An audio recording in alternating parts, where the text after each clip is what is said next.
En el estudio anterior vimos a Caín y Abel, hijos de Adán, que presentaron una ofrenda a Dios. Y era algo similar sobre el fariseo y el publicano, que el fariseo se quería justificar ante Dios por sus acciones, y el publicano, en cambio, se golpeaba el pecho diciendo: sé propicio a mí pecador, reconociendo su pecado. Eso lo ves en Lucas 18, de 9 al 14. Ahora Caín, mediante la obediencia, procuró justificarse ante Dios. En cambio, Abel entregó su ofrenda en agradecimiento a la justificación mediante la fe. Y eso también lo vemos en Mateo 23:35, que habla de esto, que había obtenido Abel por la fe, ya había sido declarado justo. Ahora, la palabra de Dios dice que después de la caída, ¿qué tuvo que hacer Adán para obtener el perdón y vida eterna?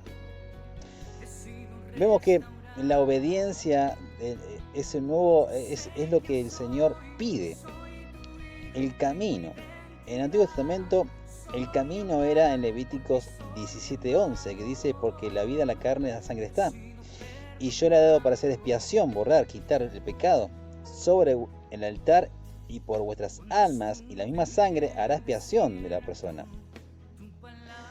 Antes que el verbo se hiciera carne, los sacrificios eran constantes, debido a que la sangre de los animales solo podía cubrir el pecado.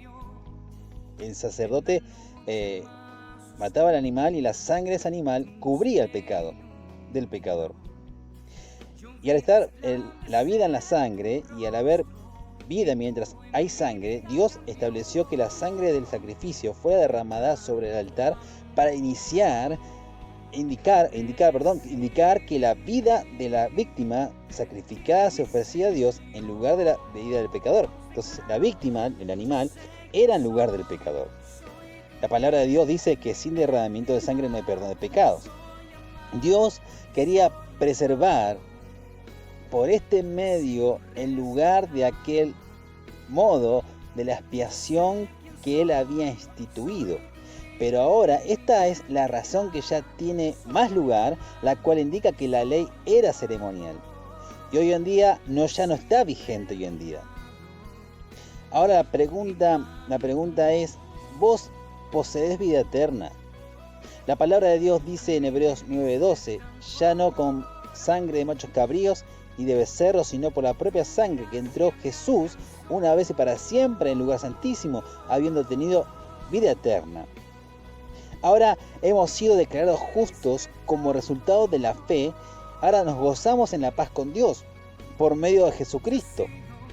Ahora Él fue el sacrificio perfecto para vos y para mí. El verbo, la palabra de Dios, se hizo carne para habitar entre nosotros, y un día, hace más de 2000 años, la palabra de Dios misma vino a este mundo, y esa palabra fue llevada por Jesús y dijo: yo he venido para que tengan vida y les doy vida eterna y no perecerán jamás.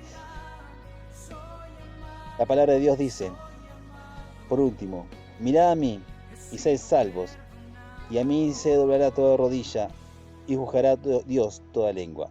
Dios, el verbo de Dios. El verbo fue hecho carne. Caín y Abel. Caín, un corazón endurecido, un corazón egoísta. Abel, un corazón agradecido. Juntos es mejor.